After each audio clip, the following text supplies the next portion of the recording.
My name is Desiree and I'm 7 years old. At about 4 feet tall with brown curly ponytails, Desiree Navas is homeless. She has been most of her life.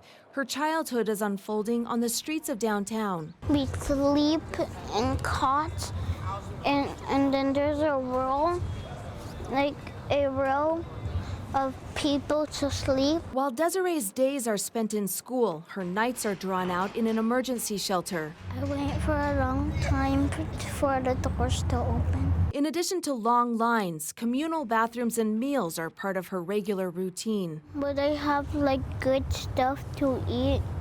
I always eat it. Desiree's big brown eyes watch everything in her East Village community along the outskirts of the soaring city skyline. Her neighbors, 1,100 other homeless who sleep outside on the sidewalks. The population has doubled from last year, according to a count by the Downtown San Diego Partnership. With all her belongings stuffed in her backpack, Desiree's half-mile walk from the shelter to her school leads her past rows of makeshift tents that overflow with soiled clothes and trash.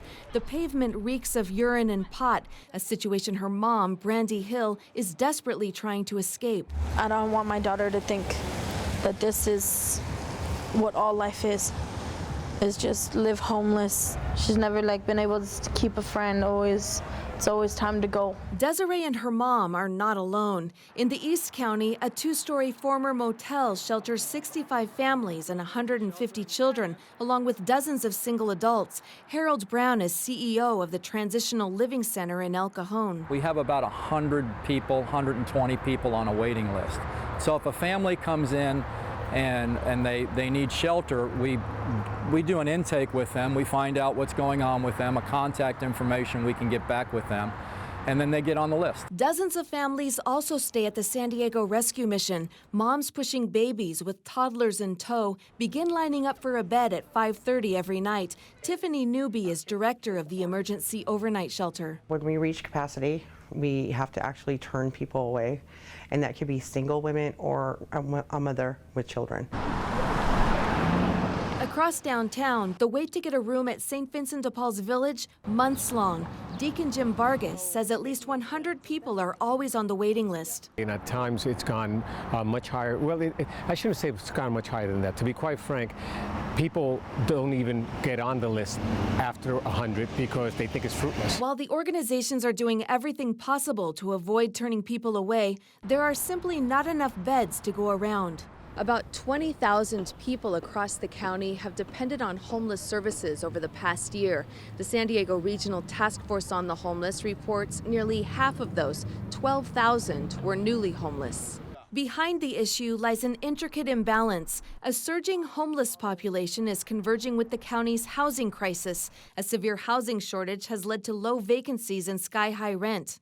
And to make matters worse, those with housing vouchers have nowhere to use them. It's pushing more people onto the streets, like 61-year-old Charles NOONEN, who's only been homeless for 8 weeks. He just couldn't keep up with rent. I've been working my whole life, and I pay taxes and everything, and I expect to get some help. Case manager Jorge Orozco with Catholic Charities says rising numbers of desperate people are coming to the charity's various doors. He says many are disabled and receive a federal income of about $900 a month. What happens is those clients will go into a hotel for 3 weeks because that's what they can afford, and they spend that last week out on the streets. Homeless service workers and political leaders alike are vowing in this new year to join together to tackle homelessness. We have a serious challenge on our hands. Dolores Diaz is executive director of the Regional Task Force on the Homeless. She says a strategy will be unveiled in the coming weeks. What the plan will include is very specific actionable steps for our community to increase the stock of permanent supportive housing, for example. Do I feel that it's going to get worse before it gets better? It may.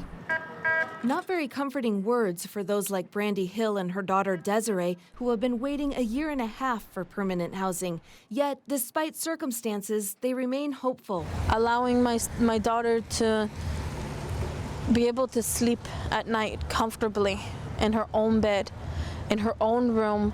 And my own box to put my toys in.